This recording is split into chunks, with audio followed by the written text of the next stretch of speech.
Si las puertas se te han cerrado, recuerda que siempre hay una puerta abierta para ti. Puerta Abierta, un programa con el doctor Guillermo Torres.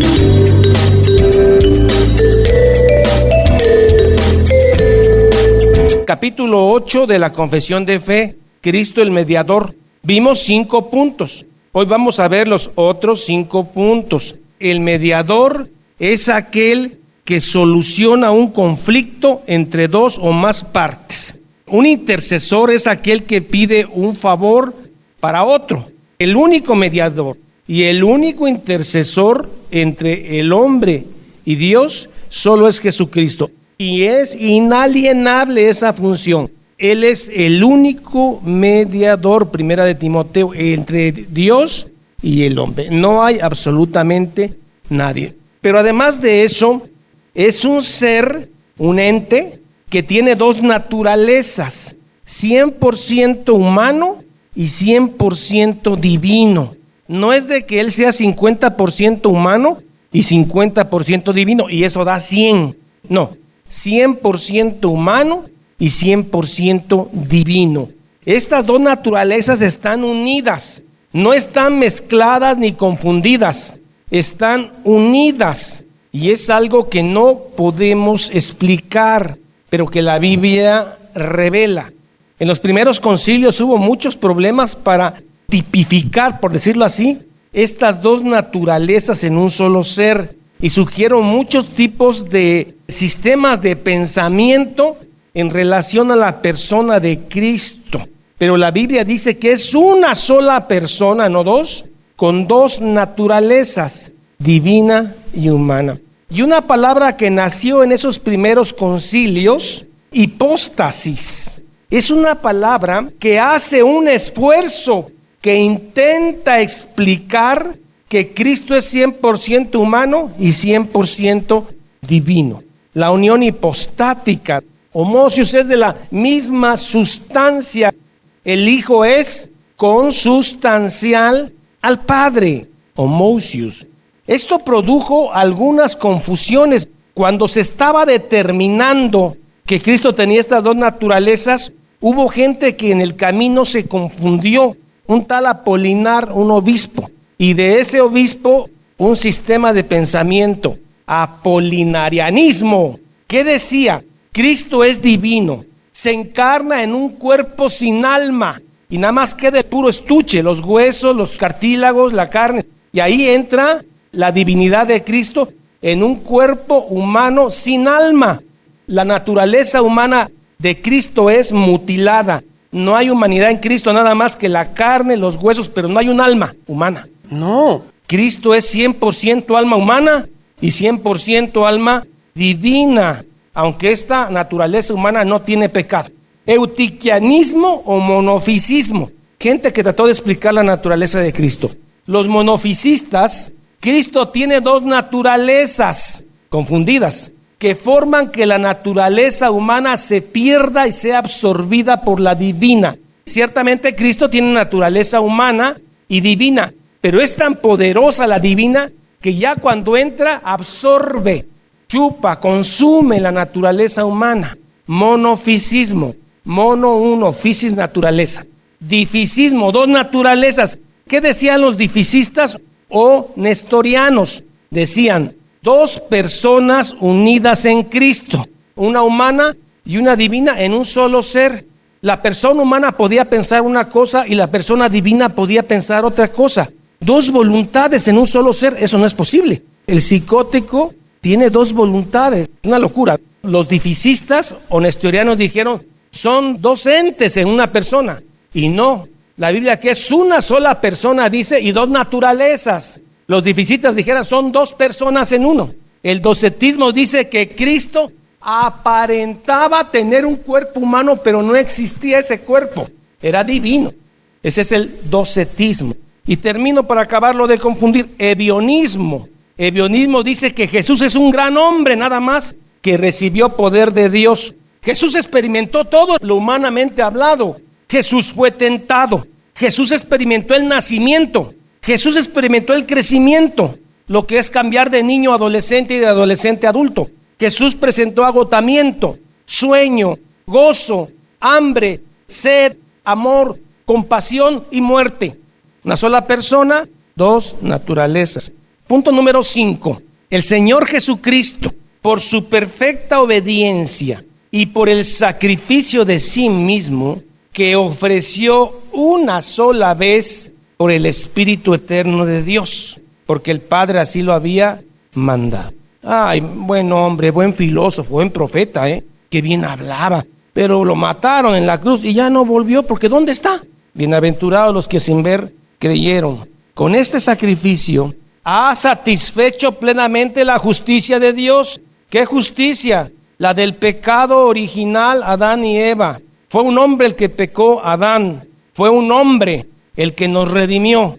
Cristo, hombre. Él ha efectuado la reconciliación, mediador, reconciliación en un conflicto entre dos partes, Dios y el hombre. Y ha comprado una herencia eterna en el reino de los cielos. ¿Para todo el mundo? No. A todos aquellos que el Padre le dio al Hijo. En el consejo eterno de Dios, antes que el mundo fuera. Efesios capítulo 1.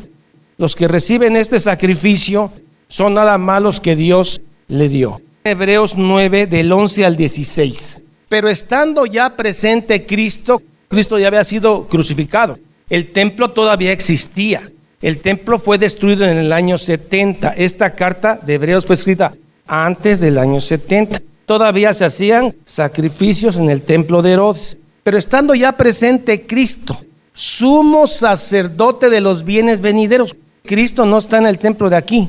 Por el más amplio y más perfecto tabernáculo. No se está refiriendo al de Herodes, sino el que está en los cielos, donde Cristo entró y nos abrió puerta cuando el velo se rompió. Por el más amplio y más perfecto tabernáculo, no hecho de manos, no es de la tierra, no es terrenal. Donde está Cristo ahorita intercediendo por nosotros, es en aquel tabernáculo no hecho por manos de hombres, y no por sangre de machos cabríos ni de becerros, sino por su propia sangre.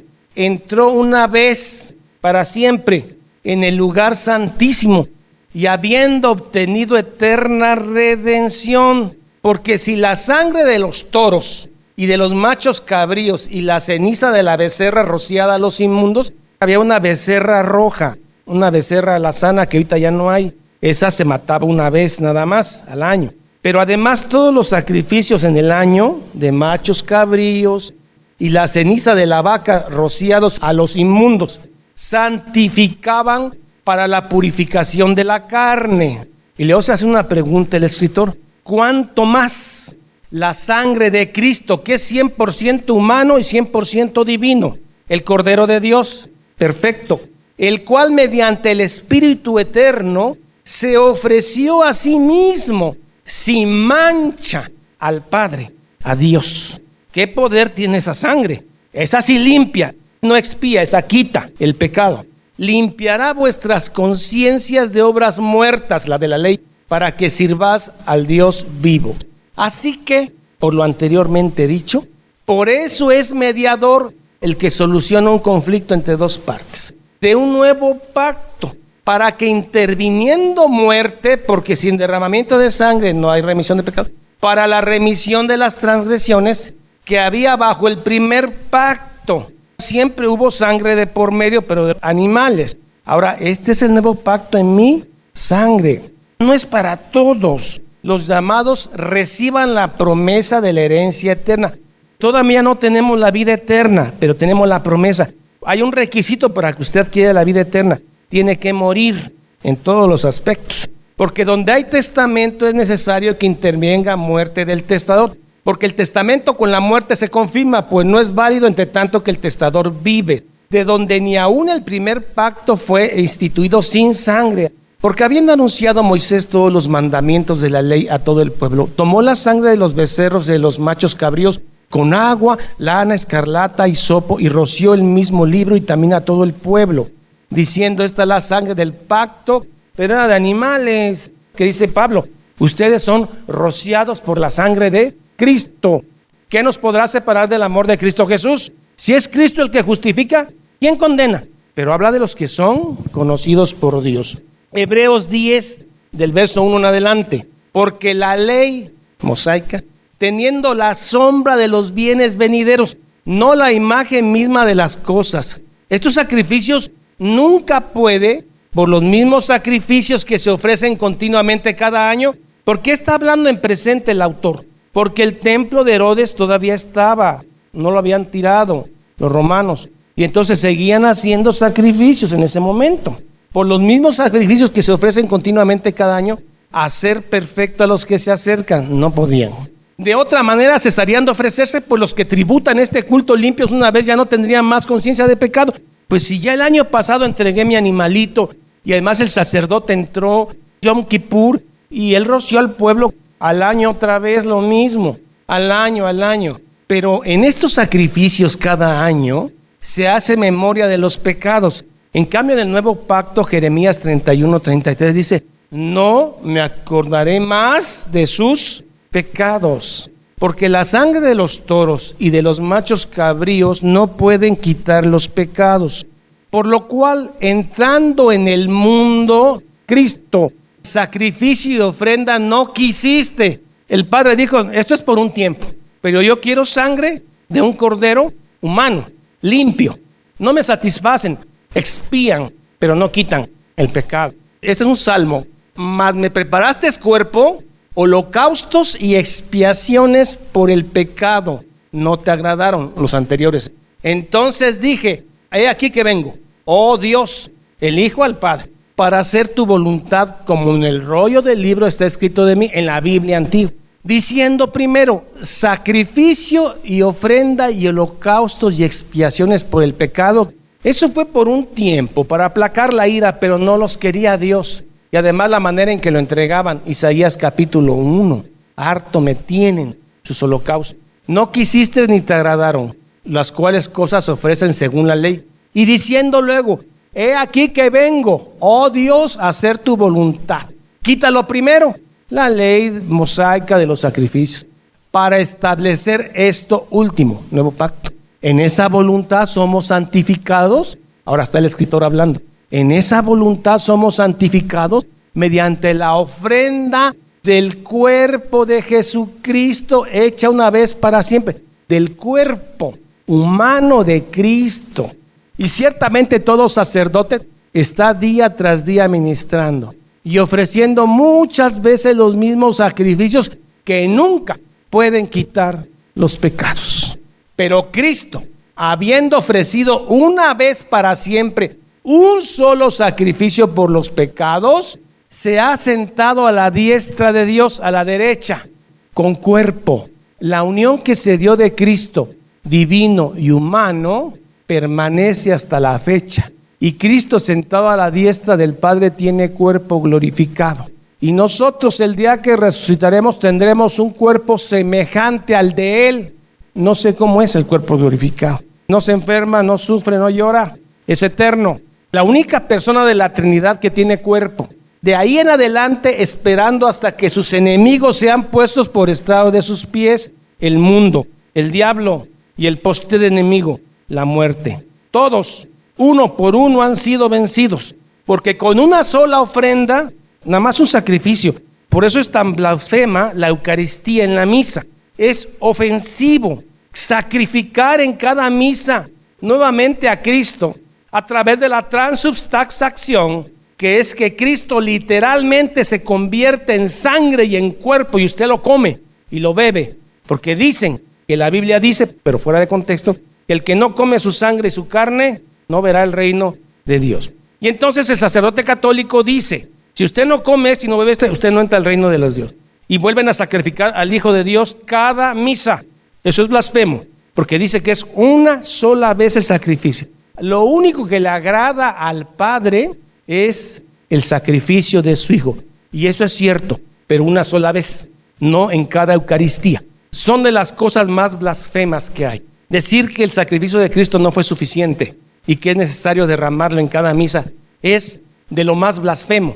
Porque con una sola ofrenda hizo perfecto para siempre a los santificados, y nos atestigua lo mismo el Espíritu Santo, porque después de haber dicho: este es el pacto que haré con ellos en aquellos días. Viene de Jeremías 31 en adelante, que dice que nadie enseñará a su hermano, porque cada quien va a conocer a Dios a través del Espíritu Santo. Y al final dice, y no me acordaré de sus pecados. Este es el pacto que haré con ellos después de aquellos días. Jeremías 31. Dice el Señor, pondré mis leyes y en sus mentes las escribiré. Nadie enseñará a su hermano. Añade, y nunca más me acordaré de sus pecados y transgresiones. Aquel que ha sido lavado por la sangre de Cristo, en aquel día, al día del juicio final, donde todo mundo, creyente y no creyente, va a estar de pie ante el trono blanco. Y ahí Jesús va a decir, con su sangre no me acuerdo de tus pecados. La única diferencia entre el cristiano y el no cristiano es la sangre de Cristo a favor del creyente. Romanos 3, 25, 26. Hablando de Cristo, dice, a quien Dios puso como propiciación por medio de la fe en su sangre. Propiciar un sacrificio. ¿Cómo usted queda justificado? Por la fe en la sangre de Cristo. Creer que la sangre que se derramó en la cruz lo limpia a usted. Porque para unos que no han creído, la sangre de Cristo es inmunda, no es suficiente. Y al no ser suficiente es inmunda. Para manifestar su justicia a causa de haber pasado por alto, por su paciencia, los pecados pasados. Vayamos pues al punto 6. Aun cuando el precio de la redención no fue actualmente pagado, sino hasta la encarnación. Sin embargo, la virtud, la eficacia y los beneficios de ella se comunicaban a los escogidos en todas las épocas transcurridas desde el principio, en las promesas, tipos y sacrificios, y por medio de estas cosas por las cuales Cristo fue revelado y designado como la simiente que quebrantaría la cabeza de la serpiente. ¿Cómo se salvaba la gente en el Antiguo Testamento? ¿Haciendo las obras de la ley? No, se salvaba por fe. Porque la gente que hacía las obras de la ley con el corazón contrito y humillado, era por la fe que Dios les había puesto. Pero además hubo promesas. Abraham es 2000 años antes de Cristo. ¿Cómo se salvó Abraham? Por la fe en el que había de venir el Mesías, el Cristo. ¿Cómo se iba a salvar la mujer samaritana si Cristo no lo hubiera entrevistado? Por la fe en el que había de venir. ¿Qué le dijo la samaritana a nuestro Señor Jesucristo? Sabemos que va a venir un Mesías y nos los va a explicar todo. Esa mujer que tenía muy mal nombre, que 5 maridos había tenido, la gente no la quería tener cerca, sabía que iba a venir un Mesías y se iba a salvar por la fe en ese Mesías. Entonces la gente se salvó por la fe en el que iba a venir, por los tipos de sacrificio. Todos los sacrificios del Antiguo Testamento son un tipo del sacrificio perfecto que Cristo iba a hacer. Yo vivo en el Antiguo Testamento, Cristo no ha nacido. Entonces la fórmula es, creo en que va a venir un Cristo, el Mesías, el mediador, y por eso hago los sacrificios ante el sumo sacerdote y llevo mi animalito por la fe del que va a venir. No todos lo hacían así. Por eso la confesión de fe dice, y los escogidos en todas las épocas transcurridas desde el principio se salvaron por las promesas, tipos y sacrificios.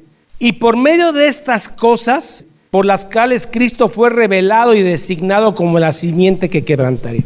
¿Dónde está esta promesa de la simiente? Génesis 3:15, la primera buena noticia. Y pondré enemistad entre ti y la mujer, entre tu simiente, Satanás, y la simiente de la mujer. ¿De dónde vino Cristo? De una mujer. Ella te herirá en la cabeza y tú le herirás en el carcañán. Eso lo sabían los judíos, porque ellos tenían el Pentateuco. Lo sabía el pueblo de Dios, y no todo el pueblo de Dios se salvó, sino los que creían la promesa por las cuales Cristo fue revelado y designado como la simiente que quebrantaría la cabeza de la serpiente, y como el cordero inmolado desde la fundación del mundo, siendo Él el mismo ayer, hoy y siempre. Vamos a un texto importantísimo, Primera de Pedro 1:10. Ahora todo mundo se puede salvar por medio de Cristo, solo necesita creer en Él. Pedro hablando de cómo se salvó la gente de Israel. Los profetas que profetizaron de la gracia destinada a vosotros. La gracia llegó con Cristo. Juan dice, vimos su luz, vimos su gracia, vimos su bondad. Los profetas inquirieron diligentemente e indagaron acerca de esta salvación. Nosotros, ¿qué estamos haciendo cuando le expongo la Biblia así? Estamos haciendo lo mismo que la gente que se salvó en el Antiguo Testamento. Indagaron diligentemente. Sin la revelación de Cristo en la Biblia no hay salvación, aunque usted hable lenguas, cante y le pegue al pandero. No hay salvación. No está mal pegarle al pandero, no estoy en contra de eso. Pero no es lo que la salva, sino inquirir diligentemente en la Escritura. Indagaron acerca de esta salvación. La samaritana lo sabía. Los viejitos que estaban en el templo y que vieron a Jesús nene, ¿qué dijeron? Ya podemos morir tranquilos porque ya vimos al Redentor. Había gente que inquiría, escudriñando qué persona y qué tiempo indicaba el Espíritu de Cristo que estaba en ellos. La mayoría de los religiosos, que eran unos malvados, fariseos, saduceos, lo vieron y no creyeron en él. A los suyos vino y los suyos no lo recibieron. Y ahora de todo tribu, lengua y nación, mexicanos, zapotecas, salvadoreños, gringos, que crean en Cristo y en su sangre preciosa, se salvan. Punto 7. Cristo en su oficio de mediador, el que soluciona un conflicto entre dos o más partes. Obra conforme a sus dos naturalezas. Cristo es una persona con dos naturalezas, divina y humana. Cristo sangraba. Cuando lo latiguearon, sangró. Cuando le rompen el costado, salió agua del pericardio por el sufrimiento de horas al sol y derramó su sangre preciosa. Mas por la razón de la unidad de la persona, lo que es propio de su naturaleza, se le atribuye algunas veces a la persona denominada por otra naturaleza. Cristo está unido en esa hipóstasis que no entendemos, y Él tiene poder divino y tiene sensibilidad humana. De pronto Cristo dejaba ver su divinidad. Están en el mar de Galilea y por poco sucumben porque el mar estaba bravo. Jesús dormía. Señor, despierta que morimos. Enmudece. Y el mar de Galilea se hizo calmo. Al paralítico le dice, levántate. De pronto al muerto de 4 días que ya hiede, Lázaro, ven fuera. Y Lázaro se levantó. Al ciego le puso lodo. El ciego ve. Pero de pronto Cristo deja ver su humanidad. Cristo lloró, tuvo sed, tuvo hambre, se angustió su corazón en Getsemaní. Las dos naturalezas en una sola persona. Punto 8. Hebreos 2:17. Juan en la última cena estuvo recostado junto a su corazón. Su corazón latía 70 por minuto, que es lo normal. Por lo cual debía ser todo semejante a sus hermanos. Debía de tener cuerpo y ser tentado en todo Cristo, para venir a ser misericordioso y fiel sumo sacerdote de lo que a Dios se refiere para expiar los pecados del pueblo. Pues en cuanto él mismo padeció siendo tentado, es poderoso para socorrer a los que son tentados. Cristo fue tentado en todo y no pecó. ¿Qué le pasó en la cruz? Fue hecho una llaga y por su llaga fuimos sanados. Varón de dolores, experimentado en quebrantos, enmudeció su boca. Ay, usted porque está allá arriba, señor, pero usted no sabe lo que es la tentación. Usted no sabe lo que es salir temprano y quemarse la piel en el trabajo. Lo sabe, anduvo en el desierto, tuvo sed. Seguimos. A todos para quienes Cristo ha obtenido eterna redención, cierta y eficazmente les aplica y comunica la misma, haciendo intercesión por ellos. ¿Qué es un intercesor? El que pide un favor para otro. ¿En dónde está? A la diestra del Padre, haciendo intercesión por nosotros.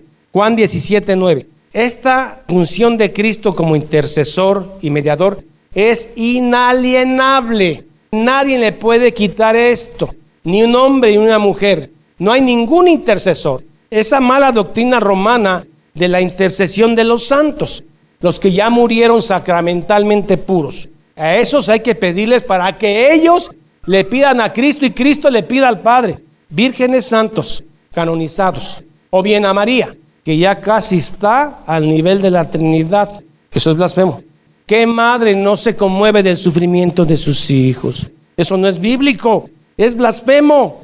Primera de Juan 17:9 dice, yo ruego por ellos, Cristo rogando, intercesor, no hay otro. ¿Dónde dice que aquí los santos están rogando? Yo ruego por ellos, no ruego por el mundo, sino por los que me diste, porque tuyos son. Yo los cuido con mi sangre. No ruego por todo el mundo, ruego por los que tú me diste, uniéndolos a Él por su Espíritu. ¿Dónde se revela Cristo? En su palabra, en la Biblia. Revelándoles en la palabra y por medio de ella el misterio de la salvación. ¿Cuál es ese misterio? Que por la sangre del carpintero divino y humano, usted se salve. Es un misterio. Gobernando el corazón de ellos por su palabra y espíritu. Necesitamos que Cristo sea Rey en nuestra vida porque nosotros nos queremos salir del corral. Si fuera por nosotros saltaríamos como chivos de la salvación, pero Él gobierna aún nuestra voluntad. Venciendo a todos sus enemigos, el peor enemigo que tenemos es nosotros mismos. Pablo le dice a Timoteo, cuídate de ti mismo y de las falsas enseñanzas. Sí, Satanás es enemigo, el mundo es enemigo, pero el peor enemigo es usted mismo. Y Cristo lo venció a usted para que usted creyera. Gracia irresistible. No hay nada que se resista a la gracia de Cristo. Libre gracia, no libre albedrío. Y por los caminos que están más en conformidad con su maravillosa e inescrutable dispensación. Todas estas cosas son hechas en su libre y soberana gracia, ya que nada del mérito es previsto por Él en sus elegidos. Elección incondicional. Es que Cristo tiene un telescopio para el futuro. Y ahí vio quiénes eran buenos y a eso los eligió. No hay ninguna condición en el elegido por la cual fue elegido. Libre gracia. Dios eligió el Padre a los que quiso. Punto 9. Cristo. Y solo Cristo puede ser mediador entre Dios y el hombre. No hay intercesoras, no hay intercesores. Su oficio de mediador no puede ser transferido a ningún otro. Primera de Timoteo 2:5. Porque hay un solo Dios y un solo mediador entre Dios y los hombres. Jesucristo, hombre. Punto 10. El triple oficio de Cristo. Profeta, sacerdote y rey. Profeta porque nos trae la palabra de Dios. Él es el que dio a conocer al Padre. Al Padre nadie le ha visto. ¿Por qué sacerdote? ¿Qué hacía el sacerdote? Acercar al pueblo a Dios a través de sacrificio. ¿Y qué hace Cristo, el sumo sacerdote? Con su propio sacrificio solucionó el conflicto entre el hombre y Dios. Y es rey porque gobierna nuestras vidas. El triple oficio de Cristo es necesario para nosotros. Por nuestra ignorancia estamos en necesidad de su oficio profético. Por nuestra separación de Dios por el pecado y la imperfección de nuestros servicios, aunque mejor lo hagamos, aun cuando sea lo mejor, necesitamos su oficio sacerdotal para reconciliarnos con Dios y hacernos aceptables a Él. Necesitamos su sangre. Y debido a que nosotros hemos dado la espalda a Dios y estamos completamente incapacitados, muertos en pecado, para volver a Él, y también porque necesitamos ser rescatados y asegurados de nuestros adversarios espirituales, el mundo, Satanás, nuestra propia carne y la muerte. Necesitamos su oficio como rey. ¿Para qué? Controlar, subyugar, dice el texto, atraer, sostener, librar y preservarnos hasta que finalmente entremos al reino celestial. Perseverancia de los santos. El que comenzó la buena obra la terminará hasta el día del fin. Si Cristo es el que justifica, ¿quién condenará? ¿Qué nos podrá separar del amor de Cristo? Nada, porque en Cristo somos más que vencedores. Sacrificio perfecto. No hay que volverlo a crucificar. ¿Quién ha promovido las indulgencias? Ahora también el diablo se metió en sectas pentecostales y a través del diezmo viene siendo lo mismo. Pero Cristo es precioso. Para los que sabemos lo que es la sangre de Cristo por su Biblia, y para aquellos que no tenemos por inmunda la sangre del Cordero. Padre bendito, gracias Señor. A usted le ha placido en esta generación revelarnos las Escrituras, y hoy lo que más anhelamos es dar tu palabra fiel. Señor, gracias por la luz que has traído todo este tiempo que nos has guiado desde el principio. Pablo decía que cuando era niño hablaba como niño, y así hablamos un tiempo. Pero cuando fui hombre, como hombres madurando en la fe, queremos hablar tu palabra. Danos el tiempo y la vida para poder hacerlo. Es un privilegio. Gracias a Cristo Jesús. Amén y amén. Jehová es mi pastor, nada me faltará. En lugares de delicados pastos me hará descansar. Junto a aguas de reposo me pastoreará. Confortará mi alma. Me guiará por sendas de justicia por amor de su nombre. Aunque ande en valle de sombra de muerte, no temeré mal alguno, porque tú estarás conmigo. Tu vara y tu callado me infundirán aliento. Aderezas mesa delante de mí en presencia de mis angustiadores. Unges mi cabeza con aceite, mi copa está rebosando. Ciertamente el bien y la misericordia me seguirán todos los días de mi vida, y en la casa de Jehová moraré por largos días. Salmo 23. Esta es la paz que Dios te da a través de su palabra. Busca un grupo de personas que te ayuden a leer e interpretar la Biblia.